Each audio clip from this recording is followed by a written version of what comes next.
मुझे कोई होश नहीं था कि कितना वक्त गुजर चुका है। सोनिया मेरी हिदायत के मुताबिक कश्ती के ऐन दरमियान में सर झुकाए बैठी थी। मैं चप्पू यूं चला रहा था जैसे मेरी रेस लगी हो। रात गुजरती जा रही थी। मैंने चप्पू चलाते चलाते साहिल की तरफ निगाह डाली। साहिल के दरख्तों की गहरी गहरी स्याह चौड़ी पट्टी दूर होती जा रही थी, लेकिन अपने अंदाजे के मुताबिक मैं अभी खतरे से बाहर नहीं था। मैं घड़ी पर वक्त देखकर मजीद 1-2 सेकंड जाया नहीं करना चाहता था। मेरे बाजू शल होने लगे थे, मगर मैं कश्ती को साहिल से दूर ही दूर खींचे लिए जा रहा था। जब मेरे बाजुओं में बिल्कुल सकत न रही तो मैंने चप्पू ऊपर उठा लिए। कश्ती समंदरी लहरों पर सुस्त हो गई। मैंने चप्पू दोबारा समंदर में डाले और तेजी से बाजुओं को चलाने लगा। कश्ती साहिल से काफी दूर निकल आई थी। इतने में जजीरे के मशरकी साहिल पर रोशनी की धुंध सी बिखरने लगी। दूर से लॉन्च के इंजन की खटखट सुनाई दी। मैंने सोनिया को बुलंद आवाज में कहा कि वो कश्ती में लेट जाए। उसने वैसा ही किया। चौथी गश्ती लॉन्च अपने राउंड पर निकल आई थी, मगर उसकी रोशनी हमारी कश्ती से फासले पर थी और उसकी रोशनी का आखिरी किनारा कश्ती से करीबन आधे फरलांग के फासले पर था। ये बात बहुत खुशाइन थी।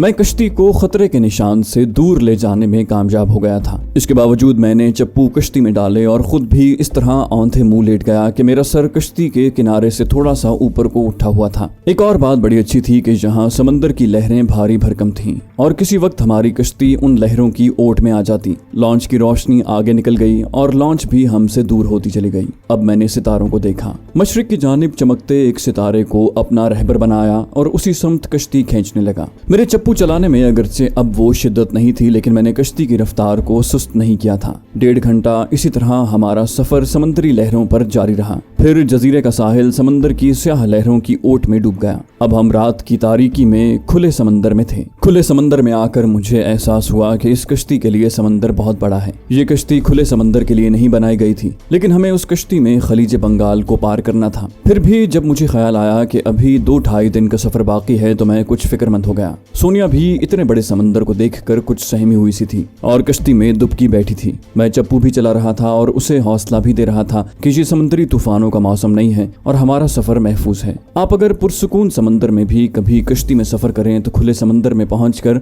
आपको समुद्री लहरों की ऐसी आवाजें सुनाई देने लगेंगी कि एक बार तो आपका दिल दहल जाएगा। ये आवाजें ऐसी होती हैं जैसे कोई नाग फुनकारता हुआ आपके कानों के करीब से गुजर गया हो। जजीरे की रोशनियां अब बिल्कुल दिखाई नहीं देती थीं। हमारे चारों तरफ घुप अंधेरा छाया था। समंदर भी स्याह था। पानी की लंबी लंबी और नीचे से ऊपर को उभरती हुई मौजें हमारी कश्ती को ऊपर नीचे करती आगे ही आगे लिए जा रही थी। मेरा जोर बहुत कम लग रहा था। थोड़ी थोड़ी देर बाद मैं मशरकी आसमान पर अपने रहनुमा सितारे को देख लेता। सोनिया उसी तरह कश्ती के वस्त में दुबकी बैठी थी। मैं उससे बातें करके उसकी समंदरी दहशत को दूर करने की कोशिश भी किए जाता। वो अगरचे पढ़ी लिखी लड़की और समझदार थी, मगर समंदर आखिर समंदर होता है और फिर खुला समंदर तो अच्छे खासे दलेर आदमी को भी दहशत ज़दा कर देता है, खास तौर पर अगर समंदर से ये उसकी पहली मुलाकात हो। कुछ यही हाल सोनिया का भी था, लेकिन चूंकि ये उसकी जिंदगी और मौत का मसला था इसलिए वो हिम्मत किए हुए थी, वरना उसकी जगह कोई दूसरी लड़की होती तो वो अब तक कई बार गश खा चुकी होती। रात आहिस्ता आहिस्ता ढलने लगी थी। मशरिक में चमकता मेरा राहबर सितारा भी मांद पड़ने लगा था। मुझे दिन के वक्त उसकी जगह सूरज को अपना रहनुमा बनाना था।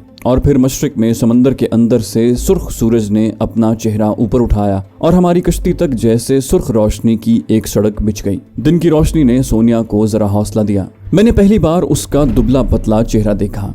वो कमजोर सी लड़की दिखाई देती थी, मगर उसकी स्याह आंखों में एक आहनी इरादे की चमक थी। उसने समंदर को चारों तरफ देखा। मैंने कहा, देख लो हम समंदर में कितनी दूर निकल आए हैं, कुछ भी नहीं हुआ। मैंने तुम्हें बताया ना कि ये समंदरी तूफान का मौसम नहीं है। सोनिया ने कहा, लेकिन हमारा सफर बहुत लंबा है। इतनी छोटी कश्ती कहाँ तक हमारा साथ देगी। मैं आहिस्ता आहिस्ता चप्पू चला रहा था। कश्ती जैसे अपने आप लहरों पर फिसलती जा रही थी। चूंकि समंदर की लहरें तेजी से हमारे करीब से गुजर रही थीं, इसलिए हमें यूं लगता था जैसे हमारी कश्ती की रफ्तार काफी तेज है। मैंने सोनिया को समझाया कि ये कश्तियां दरख्त को खोद कर बनाई जाती हैं, इसलिए इसका डूबने का सवाल ही पैदा नहीं होता। सूरज काफी ऊपर निकल आया था। हमने नारियल तोड़कर उनका पानी पिया, गूदे को चाकू से खुरच कर खाया। धूप खासी तेज थी और समंदर की वजह से उसकी चमक में काफी इजाफा हो गया था। इस तरह समंदर में सफर करते करते सारा दिन गुजर गया। रात फिर आ गई। समंदर पुरसुकून ही रहा। उसकी वजह महज ये थी कि तूफान का मौसम गुजर चुका था। इस मौसम में समंदर पुरसुकून ही रहता था। अब मैंने कश्ती को लहरों के हवाले कर दिया। सोनिया इसलिए भी परेशान थी कि शायद हम इतने वसीओ अरीज समंदर में अपनी समत ठीक नहीं रख सकेंगे। दूसरे दिन अभी एक पहर दिन का बाकी था कि अचानक मशरिक की जानिब से काली घटाएं उमड़ पड़ी। वो बेजंजीर हाथियों की तरह आसमान पर बढ़ती चली आ रही थीं। हवा भी तेज हो गई और समंदर में हेजान के आसार पैदा होने लगे। हमारी छोटी सी कश्ती ने डोलना शुरू कर दिया। ये समुद्री तूफान था। अगरचे तूफान का मौसम नहीं था, लेकिन बलाए नागहां हमारे सर पर मुसल्लत होने वाली थी। सोनिया का चेहरा मजीद उतर गया और वो घबरा कर बोली, तूफान आ रहा है, अब हमारा बचना मुश्किल है। उसका कहना बेजा नहीं था।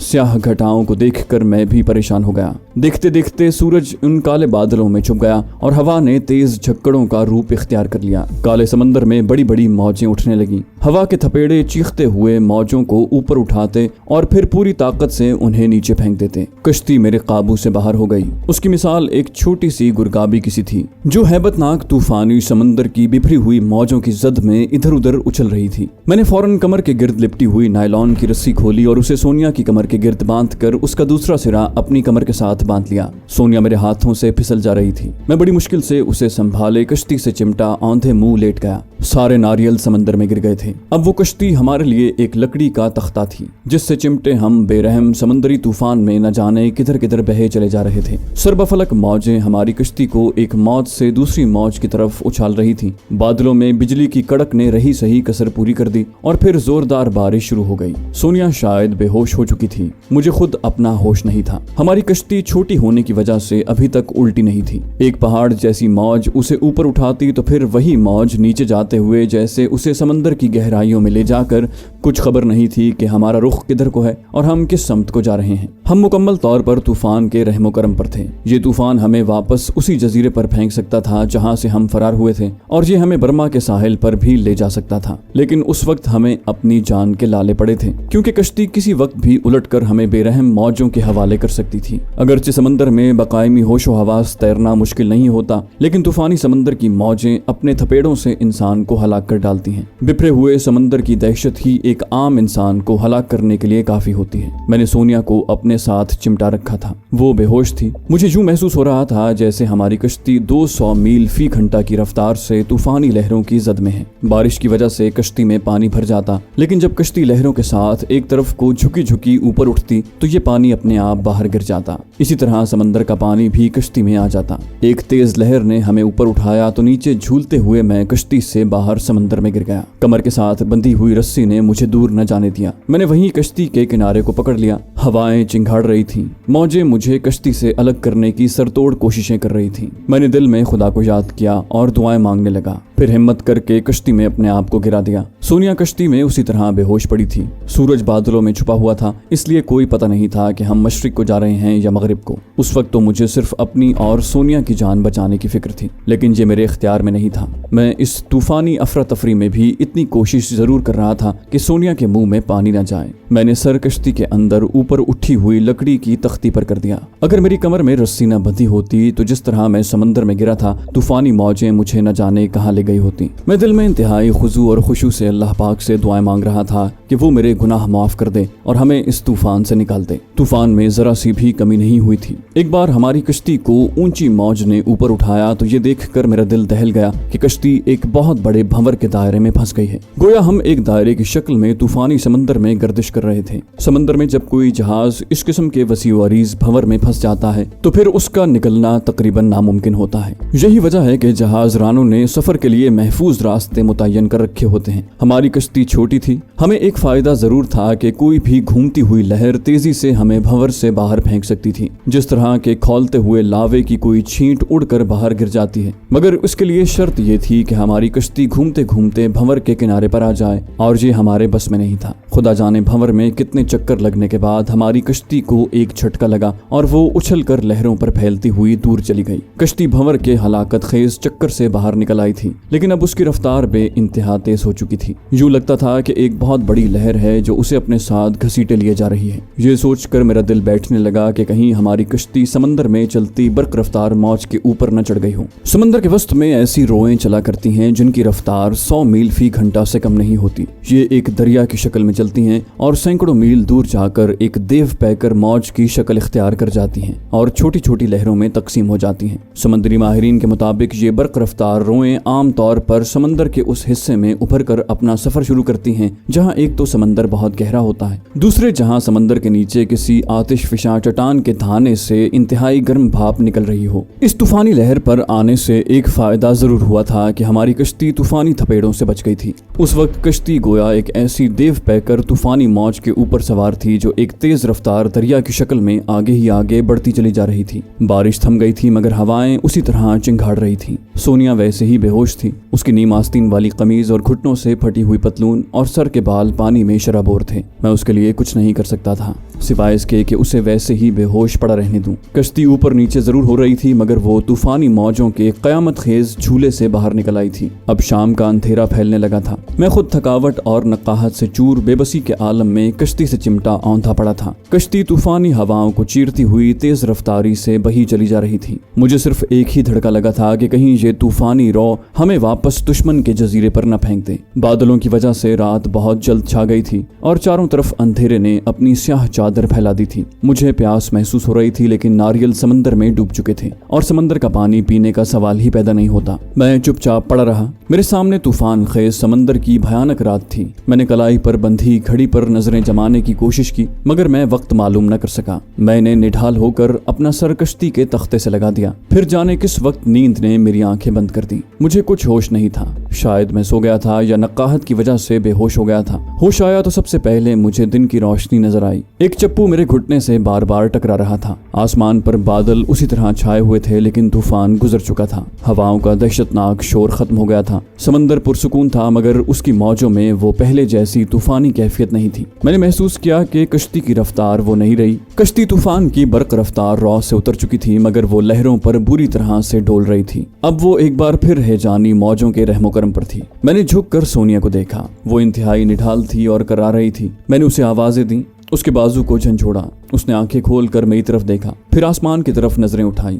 उसके होंठ मुझे सूजे हुए लग रहे थे। उसने मुझे कोई जवाब न दिया और हल्की सी कराह के साथ आंखें बंद कर ली। मैंने समंदर का जायजा लेने के लिए सर उठाकर इधर उधर देखा तो मेरा दिल धक से रह गया। मेरी बाएं जानिब थोड़े ही फासले पर एक बहुत बड़ी लॉन्च समंदर में हमारी कश्ती की तरफ बढ़ रही थी। उस कश्ती के बादबान नहीं थे। अब मुझे उसमें लगी हुई मोटर की धीमी धीमी आवाज भी सुनाई देने लगी। लॉन्च के मस्तूल पर कोई झंडा नहीं था। ये लॉन्च या तो कोस्ट गार्ड वालों की थी या मछलियां पकड़ने वाली लॉन्च थी। मेरा दिल इसलिए धक से रह गया कि कहीं मैं उस मनहूस इसराइली जजीरे पर वापस तो नहीं पहुंच गया। लेकिन इस किस्म की बड़ी लॉन्चें इसराइलियों के पास नहीं थी। अब मुझे कुछ लोग लॉन्च पर ऊपर खड़े नजर आए। उनके जिस्मों पर सिर्फ तहमत बंधे थे। उनके सर नंगे थे। लॉन्च वालों ने हमारी कश्ती को लहरों में डूबते उभरते देख लिया था और वो हमें बचाने के लिए हमारी तरफ बढ़ रहे थे।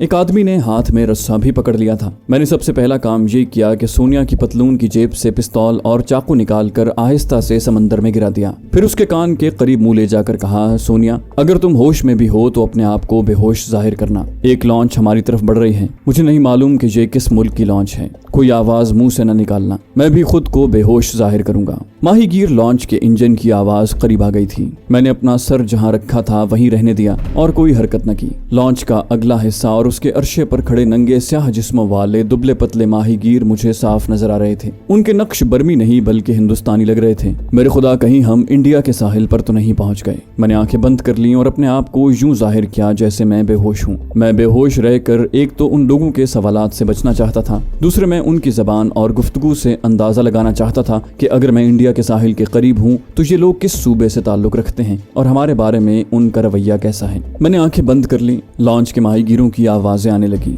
मैं उनकी जबान समझने की कोशिश करने लगा। समंदरी लहरों के शोर की वजह से उनके अल्फाज ठीक तरह से सुनाई नहीं दे रहे थे। फिर समंदर में किसी ने रस्सा फेंका और जैसे दो आदमियों ने समंदर में छलांग लगा दी। मेरे जिस्म से किसी का हाथ टकराया। उसने चिल्लाकर कहा, एक औरत भी डोंगी में है, दोनों बेहोश हैं। ये जुमला तेलुगु जबान में अदा किया गया था। मैं दिल महसूस कर रह गया। यकीनी तौर पर हिंदुस्तान का मशरकी साहिल था। तेलुगु जबान हिंदुस्तान के मशरकी साहिली इलाकों में तमिल के साथ ही बोली जाती है। हम गड्ढे से निकलने की कोशिश में कुएं में गिर गए थे। हमारी कश्ती बर्मा की तरफ निकल जाती तो बचाव हो सकता था, लेकिन इंडिया तो हमारे लिए एक दुश्मन मुल्क था। अब क्या हो सकता था? तूफान ने हमारे साथ कोई पुराना बदला लिया था और हमें खलीज बंगाल में बर्मा या बांग्लादेश के साहिल की तरफ ले जाने की बजाय इंडिया के मशरकी साहिल पर ला फेंका था। हमें पटसन के एक छींके में डालकर लॉन्च के अरशे पर ले जाया गया। मैं तेलुगु जबान रवानी से बोल नहीं सकता था, मगर उसे समझ लेता था। ये माही गिरों की लॉन्च ही थी। उनकी बातों से मालूम हुआ कि उन्हें समंदर में निकले चौथा रोज था और अब वो मछलियां पकड़कर वापस जा रहे थे। उस इलाके में तूफान का ज्यादा जोर नहीं रहा था। हमें अरशे पर लिटा दिया गया। एक आदमी मुझे औंधा करके मेरी कमर को दबाने लगा ताकि मेरे मैदे में गया हुआ समंदरी पानी बाहर निकल आए। मैं आहिस्ता आहिस्ता कराहने लगा। एक भारी भरकम आवाज आई, इसे होश आ रहा है। औरत अभी तक बेहोश है। रजवा, अरे कटोरे में गरम गरम कॉफी डालकर लाओ। वो तेलुगु जबान बोल रहे थे। एक माहीगीर ने तमिल जबान में कहा, ये मर्द तो मद्रासी लगता है। इस ख्याल से कि कहीं ये मेरा डॉक्टरी मुआयना न करने लगे, मैंने खुद ही आंखें खोल दी और तमिल में पूछा, मैं कहाँ हूँ। मेरे इर्द गिर्द घुंघराले बालों और धूप में जले हुए गहरे सांवले चेहरों वाले माहीगीर खड़े थे, जिनके जिस्मों पर सिवाय घुटनों से ऊपर तक के मैले कुचैले साफों के और कुछ नहीं था। भारी आवाज वाला मर्द मेरे पास बैठ गया। रजुआ माहीगीर कॉफी की केतली और कांसी की कटोरी लेकर आ गया। ये लो कॉफी पियो, घबराओ नहीं, तुम बच गए हो। मैं आहिस्ता से उठकर बैठ गया। मैंने सोनिया की तरफ देखा। वो या तो वाकई बेहोश थी और या फिर बेहोश हो जाने की अदाकारी कर रही थी। मैंने तमिल में कहा, ये मेरी मालिकन की बहन है। दिल्ली से अपनी बड़ी बहन के पास पौंडीचेरी आई थी। कश्ती में समंदर की सैर के लिए मेरे साथ निकली तो तूफान ने हमें घेर लिया। फिर हमें कुछ खबर नहीं रही और मैंने कॉफी का घूंट बड़ी मुश्किल से निगल लिया। गर्म गर्म कॉफी ने मेरे सारे जिस्म को जैसे टकोर सी कर दी। भारी आवाज वाले स्याहफाम आदमी ने घुटनों तक धोती के साथ जिस्म पर सलूका भी पहन रखा था। मालूम होता था कि वो इस लॉन्च का मालिक या मालिक का कारिंदा है। उसने पूछा, तुम्हारी मालिकन की बहन का क्या नाम है और तुम्हारा नाम क्या है? मैंने मासूम सी शक्ल बनाकर उसे बताया कि मेरा नाम चंद्रन है और मैं अपनी मालिकन के कॉफी के बाग में नौकर हूँ। मेरी मालिकन की इस छोटी बहन का नाम मुझे ठीक से मालूम नहीं है, लेकिन सब इसे पिंकी कहकर बुलाते हैं। सोनिया का कोई फर्जी हिंदुआना नाम मैंने इसलिए नहीं बताया था कि अगर वाकई सोनिया होश में नहीं है तो होश में आने के बाद न जाने अपना क्या नाम बता दे। मगर सोनिया होश में थी। उसने आंखें खोल कर देखा और उर्दू में बोली, हम कहाँ आ गए हैं? क्या मैं पौंडीचेरी में हूँ? मैं दिल में खुश हुआ कि उसने मेरे बयान को सुन लिया था जो मैंने माहीगीरों को दिया और जिसमें अपने आप को पौंडीचेरी में अपनी मालिकन की कॉफी स्टेट का मुलाजिम बताया था। इन माहीगीरों ने हमें चावल की बनी हुई रोटी पिसी हुई सुर्ख मिर्चों की चटनी के साथ दी। रोटी खाकर हमारी जान में जान आ गई। थोड़ी सी कॉफी और पी। मछेरे सोनिया को अजीब नजरों से घूर रहे थे। उनके मुखिया ने उन्हें लॉन्च को गड़ीवाड़ा की तरफ ले चलने को कहा। मछेरे इधर उधर अपने काम में लग गए। लॉन्च का इंजन जो बंद कर दिया गया था फिर से स्टार्ट हुआ। लॉन्च ने समंदरी मौजों पर निस्फ चक्कर काटा और एक तरफ को रवाना हो गई। मैं और सोनिया अरशे पर तन्हा रह गए। हमने लॉन्च के जंगले से टेक लगा रखी थी। मैंने आहिस्ता से उसकी तरफ देखे बगैर कहा, यहाँ तुम्हारा नाम कांता होगा। तुम दिल्ली की रहने वाली हो। पौंडीचेरी में तुम्हारी बड़ी बहन का कॉफी का बाग है। तुम मुझसे मिलने दिल्ली से पौंडीचेरी आई थी। मैं तुम्हारे बाग में मुंशीगिरी करता हूँ। मेरा नाम चंद्रन है। तुम्हारा लकब पिंकी है। तुम मेरे साथ समंदर की सैर को निकली थी कि कश्ती तूफान में घिर गई और हम समंदर में भटक गए। लॉन्च का मुखिया बीड़ी पीता हमारे पास आकर बैठ गया।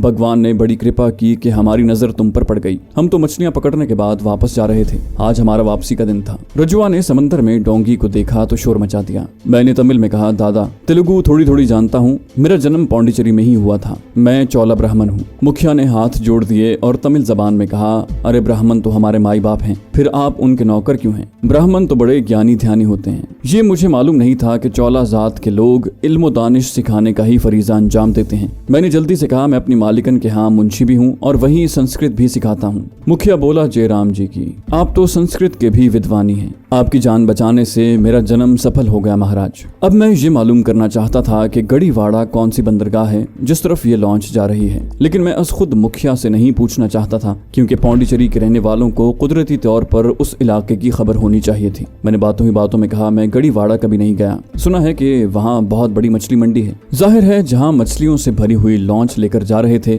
वहाँ मछली मंडी का होना लाजमी था। मुखिया ने कहा, गड़ीवाड़ा मछलियों की भारी मंडी है। ये तो आपके तमिलनाडु प्रांत के बिल्कुल ऊपर है। मैं समझ गया कि ये आंध्र प्रदेश की कोई बंदरगाह होगी क्योंकि तमिलनाडु के ऊपर आंध्र प्रदेश था जो पाकिस्तान बनने से पहले हैदराबाद दक्कन की रियासत का इलाका था। गोया हम हैदराबाद रियासत के साहिली इलाके की तरफ जा रहे थे। मैंने फौरन कहा, अच्छा अब मैं समझ गया, ये आंध्र प्रदेश की बंदरगाह है। मुखिया मुस्कुराते हुए बोला, बिल्कुल बिल्कुल आंध्र प्रदेश की बंदरगाह है। हमारा माल तो आपके पौंडीचेरी में जाता है। ये लॉन्च मेरे मालिक की है। मैं उसका मुख्तार मुखिया हूँ। तुमने अपनी मालिकन की बहन का नाम नहीं बताया। मैंने सोनिया की तरफ देखा और बड़े अदब से हिंदी जबान में कहा, अपना नाम बता दीजिए। फिर मुखिया की तरफ मुतवज्जे होकर बताया कि मेरी मालिकन और उसकी बहन दिल्ली प्रांत की रहने वाली है। मालिकन तो तमिल तेलुगु बोल लेती हैं, मगर ये उनकी बहन सिवाय उर्दू हिंदी के दूसरी कोई जबान नहीं जानती। सोनिया ने माथे पर आए हुए बालों को पीछे हटाते हुए कहा, मेरा नाम कांता है, मैं दिल्ली की एक स्कूल में पढ़ाती हूँ। मुखिया ने खुश होकर कहा, भगवान की कृपा से आप भी विद्वान हैं।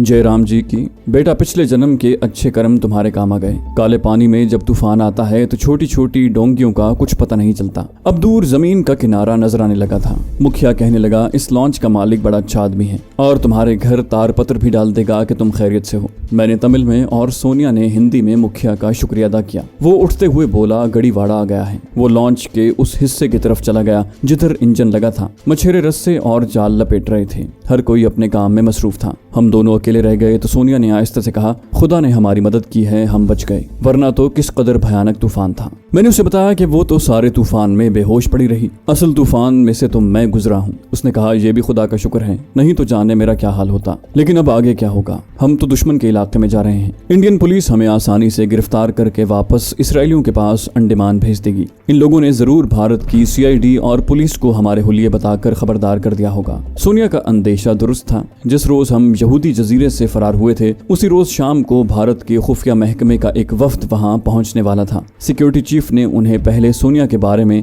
और अब मेरे फरार के बारे में भी इंडियन इंटेलिजेंस वालों को बता दिया होगा। अब वहां किसी पर भी ये बात ढकी छुपी नहीं थी कि असल पाकिस्तानी गोरिल्ला या कमांडो मैं ही था, जो तमिल बाशिंदे के भेष में सिक्योरिटी चीफ के बंगले पर नौकर था। ये उनके लिए इंतहाई हजीमत की बात थी कि मैं उनकी आंखों के सामने होते हुए न सिर्फ पाकिस्तानी लड़की सोनिया को निकाल कर फरार होने में कामयाब हो गया था, बल्कि उनके 2 सिपाहियों को मौत के घाट भी उतार चुका था। भारत के साथ यहूदियों के इंतहाई खुशगवार ताल्लुकात थे। उन्होंने मेरा और सोनिया का हुलिया भी भारतीय इंटेलिजेंस को बता दिया होगा। सोनिया की तो तस्वीर भी उनके पास थी। इस तस्वीर की कॉपियां अब भारतीय इंटेलिजेंस वाले आंध्र प्रदेश, तमिलनाडु और केरला प्रांतों के पुलिस स्टेशनों में तकसीम करने वाले थे। लेकिन इन तमाम हालात का मुकाबला करने के लिए मैंने अपने आप को एक बार फिर तैयार कर लिया था। मैंने सोनिया को भी हौसला और तसल्ली दी और कहा, अगरचे हमें किस्मत ने एक बार फिर दुश्मनों के मुल्क में ला फेंका है, लेकिन हमें इंतहाई दानिशमंदी और जुर्रत और बहादुरी से काम लेना होगा ताकि हम यहाँ से फरार होकर दिल्ली की तरफ निकल जाएं। सोनिया ने कहा, दिल्ली जाकर क्या करेंगे?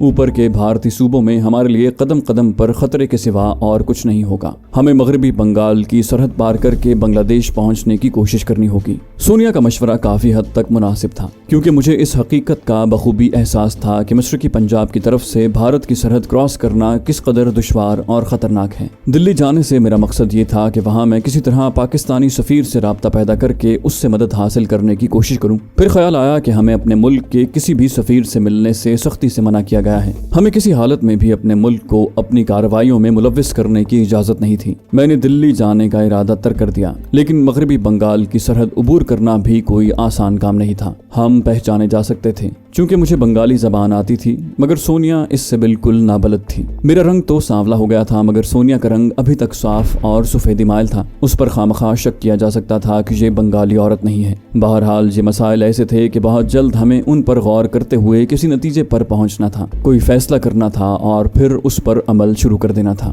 गड़ीवाड़ा की बंदरगाह करीब आ रही थी। अगर आप भारत के नक्शे पर एक नजर डालें तो आपको मशरकी साहिल पर जुनूब की तरफ पौंडीचेरी की बंदरगाह दिखाई देगी। यहाँ से साहिल के साथ साथ ऊपर चलते जाएं तो मद्रास का बहुत बड़ा बंदरगाही शहर आ जाता है। यहाँ से जब आप ऊपर की तरफ साहिल के साथ साथ सफर करते हैं तो साहिल थोड़ा सा अंदर की तरफ पिचक गया है, फिर साहिल बाहर की तरफ निकल आता है। यहाँ ऊंट का एक कोहान सा बना हुआ है। इस कोहान के बिल्कुल दरमियान में 2 बंदरगाहें बिल्कुल साथ साथ हैं। ऊपर वाली बंदरगाह का नाम भीमावरम है और उसके नीचे गड़ीवाड़ा की बंदरगाह है। हमारी लॉन्च उसी गड़ीवाड़ा बंदरगाह की तरफ जा रही थी। ये बंदरगाह साबिका हैदराबाद दक्कन और हालिया आंध्र प्रदेश में वाक़ है। यहाँ से सिंगल रेलवे लाइन भारत के मशहूर शहर और जंक्शन विजयवाड़ा की तरफ जाती है। विजयवाड़ा को बीजवाड़ा और बीचवाड़ा भी कहा जाता है, लेकिन उर्फ आम में उसको विजयवाड़ा के नाम से ही पुकारते हैं। ये बहुत बड़ा टूरिस्ट सेंटर है। यहाँ से broad gauge double railway line Dhumakali, Warangal और काजीपेट से होती हुई हैदराबाद को जाती है। चूंकि ये सारे इलाके मेरे देखे भाले थे, इसलिए गड़ीवाड़ा के नाम से मैं उसके हुदूद दरबे को पूरी तरह समझ गया।